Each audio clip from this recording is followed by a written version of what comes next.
Joined by Pritesh Suraj, who's a social media analyst, and he discusses the do's and don'ts of social media, especially with such a storm. Thank you so much for your time on the program this hour. So, how does social media amplify and escalate a topic?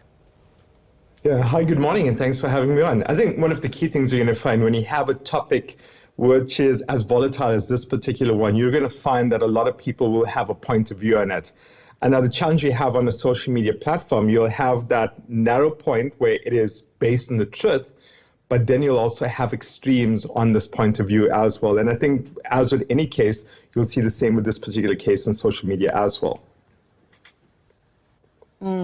And, you know, armchair judges who take a stand and pronounce judgment are many on social media. We've seen many people come out, to add their voices onto what has been happening in the country. Just how do we navigate a social media storm such as this one if you are an ordinary South African? Yeah, I think as an ordinary South African, I think you've got to be very careful about the voice that you put out there. One of the things we do know is that as much as we say that these are our personal views, we know our employers are looking at this. Our employers could potentially have a viewpoint where as things progress, they may not be very happy with what you've said, and this can result in disciplinary action as well. So as an ordinary South African, I think one of the things is, utilize your voice, get involved. I'm not saying don't get involved. We should. That's why we have these platforms. As you do so, rely on the facts, go in the facts. What is also interesting, I think, is, and in this case as well, what you're also looking at is, people share their lived experience. People are sharing right now a lot about their lived experience around crime, about the challenges they've had, about the way they understand what the Lieutenant General has actually said and how it actually makes sense in a way that resonates with them. I think that's important. Your lived experience being shared, very important. Do so. But when you delve into the areas of trying to now go into trying to understand what's happening and trying to put your point of view that's not based on facts, that can be very dangerous.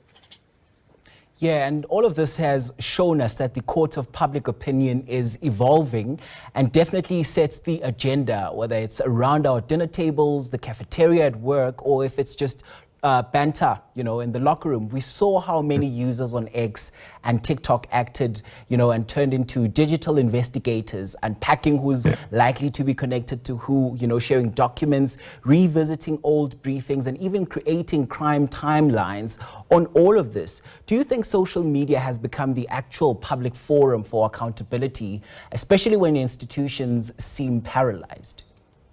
Yeah, the interesting thing is when we look at social media, a lot of people like to assume that there's just neophytes on board who don't really know what's happening. But we shouldn't forget that you have proper investigators, proper experts in the space as well, who are then sharing their views. So sadly, sometimes that gets lost in the murkiness of what's happening. But in truth, there's a lot of experts who are now looking at the data points that exist. And they're sharing those data points, and therefore you'll see that there are tweets out there with tens of thousands and close to 100,000 engagements that are happening because they're based in facts. These are things that people can go out and trace. The other thing is it's not only based on long timelines in terms of crime. What I'm finding fascinating is the way people are now analyzing the events from that press briefing right up to even like leading up to the events that are going to happen tonight and so on, where people are seeing how individuals have a single point of view and are changing that point of view in the media environment as well. So I think it just highlights that the public's very interested, that there are lots of analysts, such as myself, and in a lot of different institutions as well, who are analyzing the stances that people are taking and politicians are taking. And this is going to be preserved for eternity. Right, I must thank you ever so much for your time and insights. That was Pritesh Suraj, who's a social media analyst.